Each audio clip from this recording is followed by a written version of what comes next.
Happy Sunday morning to you all. I just wrapped up some of my coaching notes for the week and class timelines for our coaches, so I figured I would shoot you guys a quick message on our programming for the week. So, another great week. One thing you'll see, or you've been seeing a little bit, is some of the prep stuff for the Open.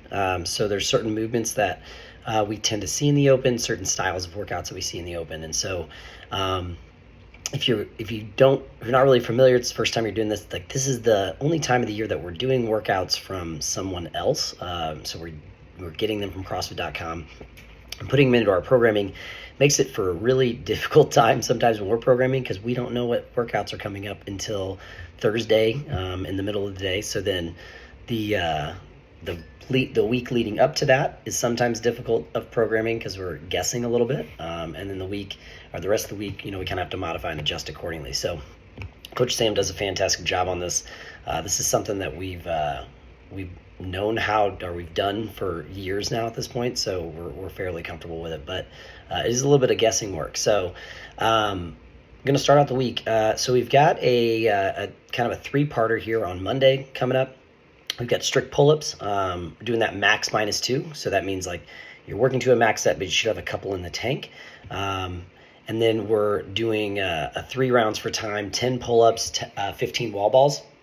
Classic CrossFit, 3-rounder and then a couplet. So you only have 2 exercises. And then in addition to that, you've got like a pull-push or a push-pull combo. So like the pull of the pull-up is a vertical pull, and then the push of the wall ball shot is a vertical press. Okay, so they complement each other really well.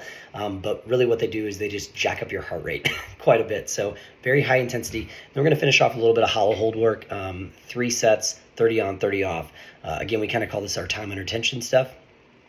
The following day, we're going to go to back to our push press, do some push press strength and power work.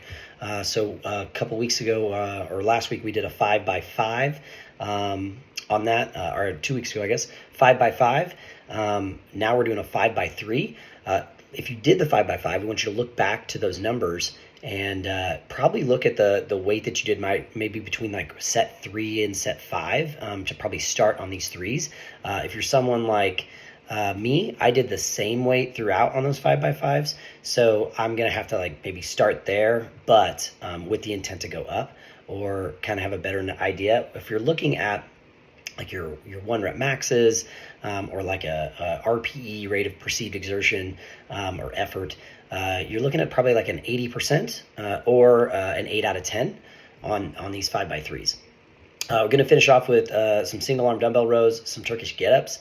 The Turkish get-up is a integral part in developing full body mobility and your body's ability to get up and down off the ground. We're going to talk a little bit more about that later for further work this week. And then again, we've got some time under tension stuff. That kettlebell front rack hold, we got 3 sets of 1 minute on there. The kettlebell front rack hold is extremely important for that upper body and upper back strength. So 1, it's helping develop our upper torso, but 2, it's also helping develop our midline stability there. So which is beneficial when we do the presses like the push press, so that I'm not caving and dropping in that top of that press, or in the catch of the press. On Wednesday, we've got some skill work on the jump rope. So this is a great opportunity for those of you that are kind of tweeners on the double unders, or maybe never had a chance to work on the double unders. You're going to get an opportunity to practice some double under work, some single under work. If someone's, hey, I've never even jumped rope, so now I'm learning how to do single unders. Single unders is the base of our jump rope work, so got to be able to do that. We're going to take some of that skill practice work, and we're going to put that into our conditioning work. We've got double unders, single arm kettlebell swings, single arm kettlebell cleans, and then a single arm kettlebell push press.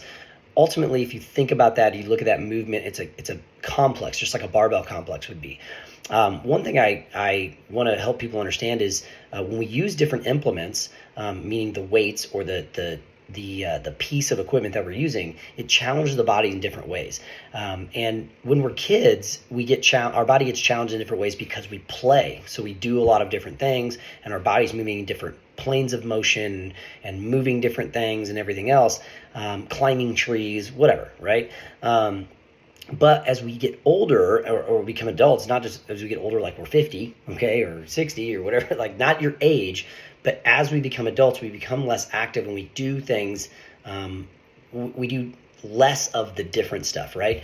When we change the body's implement that we're using, so using a kettlebell instead of a dumbbell or a barbell, the shift in weight, a kettlebell is imbalanced, right? So it has a big ball and a small handle, whereas your dumbbell has a handle right in the middle of two equally sized, equally weighted balls. Your barbell is the most perfect balanced piece of equipment, just a straight bar, easy to grip, balanced, all that stuff, right? But when we use a kettlebell, it challenges our body's ability to balance and to distribute power and force. The other thing about doing the single arm work is when we do single arm things, it challenges our midline to stabilize in a different way. Because if I'm using my right arm, my left side of my body has to do some different things to stabilize. That doesn't happen with a barbell. It doesn't happen as much with double arm work because I'm not having to stabilize on my one side while my other side does the work. So that's a benefit of the single arm work. And then so that's at every 2 minutes. It's again, think about the complex piece there. I've shared some videos to the staff on if you're someone that like struggles with the bar or the bell banging your forearm and whatnot. We've actually got a little bit of tutorial work in there, hopefully to help you guys with that transition and learn that. But remember, when we're learning this, or we're using a different implement, we're using single arm stuff. It does develop the body differently. It challenges the midline differently, and that challenge, that development there carries over to the barbell really well when you go back to do the clean and the snatch or whatever else. 30-minute AMRAP on Thursday, so we got a longer one. This is like one of those I would consider like a mover, but ultimately that's 30-minute AMRAP. The idea here is to be working at an intensity and a level that you can maintain for 30 minutes. I want you to continue to work, continue to move. So you got some rowing, some elevator sit-ups, some lateral box overs, some side-to-side slam balls. So again, talking about movements that challenge us in different ways, we're working in a couple of things. One, the elevator sit-up is getting up and down off the ground. I had this conversation with a client of mine last week. They're a little bit older, but they can't get down on the ground, and so therefore they couldn't get back up because right? I can't get down, can't get up, right? Don't have the necessary functions. Not sure if you know this, but when someone, as they age, when they get older, maybe they go into assisted living or they go into a nursing home, their plan of care will be determined by if they can get up and down off the ground. That is one of the major factors of aging and of function, is whether that person can get up and down on the ground, because we're all going to fall at some point. And if they can't get down or can't get up from that fall, that's a major marker in their lack of function. So getting up and down off the ground is a necessary piece of things. And when you do this elevator sit-up, if you're challenged by that, what you'll normally notice is you're challenged because your hip mobility isn't quite as good, or your knees don't move quite as well. It's going to expose some things. I'm not saying that sucks for you, but be aware of those things, because that's what we're working on. We're working on getting up and down off the ground in different ways. Imagine if you couldn't use your arms. Perfect example. Had a client. They had some heart surgery. Their sternum was cut open. They could not use their arms for a matter of weeks or so, right? Couldn't push, couldn't pull themselves up. No one would have been able to pick them up and grab them, right? They could not use their arms. And they slid out of their chair and then had to get up from the ground without using their arms. That's what this is, okay? I know it seems kind of odd, but if you don't have this in your repertoire, if you've never had to work on this or do this, and then something happens that you need it, you're going to wish that you had this in your training. So just think through those things as we do some of these weirder movements, or some different movements. Lateral box overs and side-to-side slam balls, that's training a different plane of motion. We do very good at going up and down and forward and backward, but then we say, hey, let's go sideways. And I'm going out of my angle, my camera there. That's different, right? And then we got some wall walks. Wall walks are in there. We do wall walks on the in the open a lot. So get ready for some of that. You guys will get to learn that movement a little bit. If you've already done that movement, you build up a little capacity there. So Friday, classic CrossFit. When Coach posted this workout, I was like, oh yeah, I've done this workout in the open, almost. But some you're going to hang out with your dumbbells. Dumbbell front rack walking lunges, dumbbell thrusters, and then dumbbells devil's presses. Coach Sam is almost confident that devil's presses are going to be the open someday, so he keeps hitting them home. But going to get an opportunity to work on some dumbbells. Again, that dumbbell work is highly likely in the open. We actually had an open some open workouts a couple years back that we never touched a barbell. And to be perfectly honest, our clients were probably more capable in that open because we had been used to using dumbbells in our training. Some gyms just don't have as many dumbbells as we do. So it's a nice little feature for us that we get to use the dumbbells, but they're also a little different. They're challenging. When you're double dumbbell holding and trying to hold overhead, there's a different stability factor there. And again, that carries over really well to the barbell. The barbell doesn't necessarily carry over to the dumbbells. So we've got that. It's going to be like a one-to-one work to rest. So like you're going to work for X amount of time. You're going to rest for that X amount of time. Perfect piece to improving our stamina and our repeated outputs on our body. So Coach Sam, Coach Millie, and I just recorded our podcast last week. It won't be out till next week, but sneak peek on our blog. You can actually see it right now if you want to, but it's talking about stamina, and stamina is our muscles' ability to continue to fire over a long duration. This is a great piece to train that, because what happens here is we work and then we rest the equal amount of time. So the hope is that we're recovering almost enough to be at full recovery so that I can repeat that effort at the same output.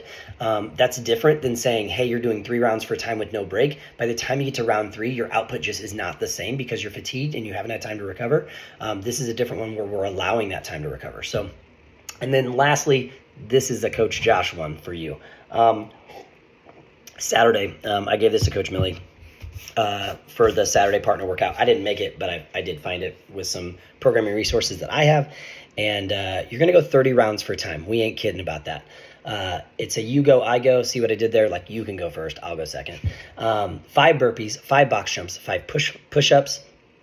We have a 32-minute cap on there. It's 30 rounds, and you're going back and forth. Big thing here is this is quick reps, with quick recovery. So the idea here is I want a lot of high output, but I want you to be able to like repeat it again and again and again. So 5 burpees aren't going to exhaust you too much. 5 box jumps aren't going to exhaust you too much. 5 push-ups aren't going to exhaust you too much. Over 15 rounds, as you're going and your partner's going back and forth, that will exhaust you. But my hope is that you can repeat the output over and over and over again. I would have yourself a whiteboard for this one when you're doing 30 rounds. You better figure out how to count all that. So again, great week of programming, guys. This is our last week leading up to the CrossFit Open workouts getting ready to get released. So the following week. So you'll see a little bit of a shift in our programming schedule. We try to leave Friday and Saturday, our Saturday as a little bit of like our Thursday, we try to leave it as more of a touch on some things, almost like a little bit of recovery, because we have no idea what's happening on Friday. And so we don't want to like throw everything at you but the kitchen sink, and then all of a sudden we do thrusters 3 days in a row or something. Just kidding, we won't do that. But then on Saturdays, we try to program something on Saturday, but we leave a little bit left to the imagination so that we don't, again, program something that we just did on Friday night. So you'll see sometimes our Saturday workouts shift a little bit once we see what comes out on Thursday. So less stressful on you guys than it is on us, because we're the ones doing all the guesswork and manipulating of the programming, but just kind of something to look forward to over the next few weeks. But yeah, hope you guys get into the gym this week. Again, we've got a great week of programming. Got a push press, building up on that push press from a couple weeks ago, doing some strict pull-up work, nice long AMRAP for you. Some skill work on that jump rope, and some classic open workout prep training is going to be a good one. So again, if you have any questions on programming, you need any help with anything, you can shoot us an email back to the info account that sends you this, or you can shoot me a message on any of the social media channels, and I will get back to you in 36 to 86 hours, because I don't always see things on Facebook and Instagram. But holler at us if you guys need anything. Josh@CrossFit-metroeast.com is my direct email. Yeah, look forward to seeing you guys in the gym. See ya.